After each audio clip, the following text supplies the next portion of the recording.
జగిత్యాల జిల్లా కేంద్రంలో ఎంఆర్పీఎస్ నాయకుల విలేకరుల సమావేశం.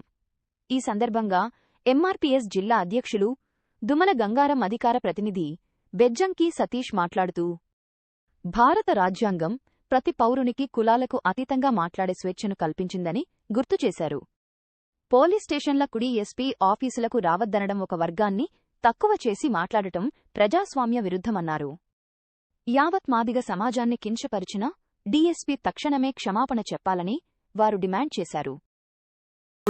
మా ఉద్యమాన్ని మా మందకృష్ణ మాదిగ ఏదైతే దేశంలో అత్యంత దళితుల్లో మరి ఏదైతే గౌరవింపబడుతూ రాష్ట్రపతి అవార్డు అందుకున్నటువంటి మందకృష్ణ మాదిగ గారి ఉద్యమాన్ని మందకృష్ణ మాదిగ గారి ఉద్యమాన్ని మా మాదిగలను అవమానించినటువంటి డిఎస్పీ గారి వ్యాఖ్యలను మేము తీవ్రంగా ఖండిస్తూ ఉన్నాం. ఇటు విషయంలో నిన్న ఎస్పీ గారికి కూడా ఫిర్యాదు చేయడం జరిగింది. సార్, మాకు అన్యాయం జరిగింది, మీ డిఎస్పీ గారికి పోలీసులు వ్యవస్థ వస్తుంది.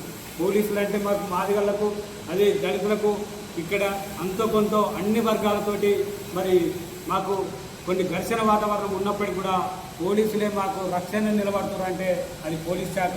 మేము పోలీస్ శాఖకి ఎప్పుడు కూడా కృతజ్ఞత ఉండదు తప్ప ఏ రోజు కూడా ఘర్షణ వాతావరణం పెట్టుకోలేదు. అదేవిధంగా ఏదైతే మా కులానికి సంబంధించిన వారి ఏమంటే చిన్న చిన్న సమస్యలు జరిగినా కానీ పోలీసు వారు మాకు కూడా కొంత అవకాశం ఇవ్వండి, మమ్మల్ని కాపాడండి అంటే కూడా పోలీస్ శాఖకు మేము ఎన్నో రకాల సహకరించినటువంటి సందర్భాలు చాలా ఉన్నాయి. ప్రతి విషయంలో కూడా ఇలా ధర్నాలు చేయండి, రాస్తారోకాలు చేయండి, పోలీసు వారు ఏదైతే వాళ్ళ నిబంధన ప్రకారంగానే ఉంటుంది తప్ప ఎప్పుడు కూడా మేము పోలీసు చట్టాలకు కానీ ఇతర వేరే కార్యక్రమాలు కూడా మేము అసభ్యంగా ప్రవర్తించినటువంటి సందర్భం లేదు. మేము ఒక నిజాయితీతో ఉద్యమాన్ని నడుపుకుంటున్నాం. మేము అన్ని వర్గాల పేద ప్రజల కోసం మాత్రమే పోరాడుతున్నాం. అట్లాంటి వాళ్ళని మా కులాన్ని